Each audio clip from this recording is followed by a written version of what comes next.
दोस्तों, आपने एलियंस की कहानी तो बहुत सुनी होंगी, क्योंकि ये एक ऐसा टॉपिक है जो कि हमें रोमांच से भर देता है। कभी कभी हमें एलियंस की धरती पर यात्राओं का जिक्र भी मिलता है। कहा जाता है कि डायनासोर्स के जमाने में एलियंस यहाँ पर आए थे, लेकिन उन्हें जो देखा उसकी वजह से वो वापस चले गए और कभी लौट कर नहीं आए। हो सकता है कि उनकी सभ्यता भी डायनासोर के समय ही समाप्त हो गई हो, क्योंकि ये एक ब्रह्मांडीय बदलाव हो सकता है। या हो सकता है कि हमारे सोलर सिस्टम में केवल पृथ्वी पर ही नहीं बल्कि और भी बाकी ग्रहों पर ऐसे बदलाव आए हों, ऐसी तबाही आई हो जिससे वो सिविलाइजेशन भी खत्म हो गई हो, या उन्हें यहाँ आने का कोई फायदा ही ना दिखा हो, या फिर यहाँ का वातावरण उनके जीवन के लिए अनुकूल ना रहा हो। और धरती पर आज भी कुछ ऐसे स्ट्रक्चर्स मौजूद है जिनके बारे में साइंटिस्टों का कहना है कि इसे किसी इंसान ने नहीं बल्कि एलियंस ने बनवाया था, जैसे गीजा के पिरामिड्स, एलोरा का कैलाश मंदिर। और कैलाश पर्वत को तो एलियंस का घर ही कहा जाता है। तो आपने कई बार सुना होगा कि यहाँ पर एलियंस देखे गए, या फिर उनके बारे में कोई ना कोई कहानी तो जरूर सुनी होगी। लेकिन आज की इस वीडियो में हम आपको 3 ऐसे सबूत देने वाले हैं जो कि आपको ये यकीन करने पर मजबूर कर देंगे कि इस ब्रह्मांड में हम अकेले नहीं हैं। The valley of meteorite. दोस्तों, क्या आपने किसी ऐसे मीटेराइट के बारे में सुना है जो कि सोने से भी ज्यादा महंगा है? 30 अप्रैल 2019 को आसमान में एक रंग बिरंगी रोशनी देखी गई थी। जब इस पे गौर फरमाया गया तो इसका साइज करीब एक वॉशिंग मशीन जितना था। लेकिन इस तरह के मीटेराइट जब धरती से टकराते हैं तो कई हिस्सों में टूट जाते हैं, लेकिन एक महिला को इसका एक टुकड़ा जरूर मिला था, और जहाँ पर ये गिरा था वहाँ पर एक बहुत बड़ा गड्ढा हो गया था। अब आपको लग रहा होगा कि इसमें क्या खास है, ऐसे तो उल्कापिंड्स आए दिन गिरते ही रहते हैं धरती पर, लेकिन ये मीटेराइट अलग था। ये एक क्रोबॉन रेसियस कॉन्ड्रोइड है जिन्हें धरती पर बनाना संभव ही नहीं है। ये ब्रह्मांड में भी तब के समय पर बने थे जब हमारा सोलर सिस्टम ही नहीं अस्तित्व में आया था।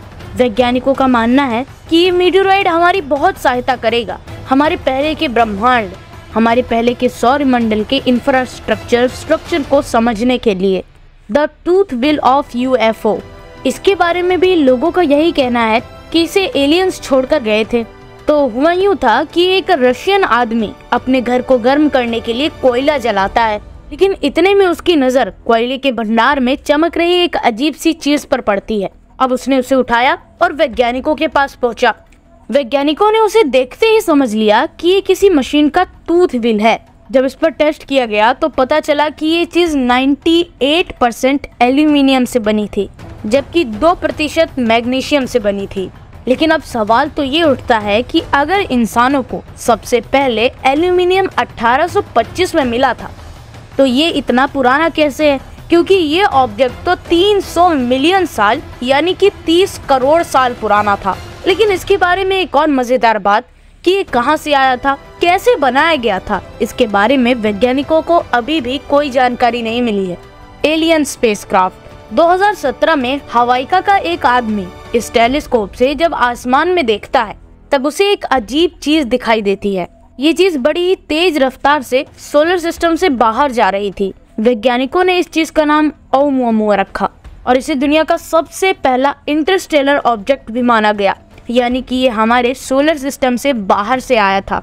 अगर इस चीज को ध्यान से देखा जाए तो ये किसी पत्थर की तरीके का लगता है, लेकिन लोगों ने तो अब तक इसे एलियन स्पेसक्राफ्ट तक कह डाला है। लेकिन ये कोई पत्थर नहीं हो सकता, क्योंकि तब इसके साथ धूल के बादल होते या फिर बहुत सारे पत्थर तो जरूर होते, लेकिन ये तो धरती के पास से जाते समय नीला रंग छोड़ता हुआ जा रहा था और इसकी लाइट भी कम या ज्यादा हो रही थी। शायद इसीलिए लोगों को लगा होगा कि ये एक एलियन स्पेसक्राफ्ट है। दोस्तों, वैसे हमने ओumuamua के ऊपर एक फुल वीडियो भी बनाई है जिसमें आप ओumuamua के बारे में बहुत कुछ जान सकते हैं। अगर आपने वो वीडियो अभी तक नहीं देखी तो लिंक नीचे डिस्क्रिप्शन में, अभी जाकर चेकआउट कीजिए। और ऐसे ही अमेजिंग वीडियोस अगर और देखना चाहते हैं तो हमारे चैनल को सब्सक्राइब कर लीजिए, क्योंकि ऐसी वीडियोस इस पर आती रहेंगी।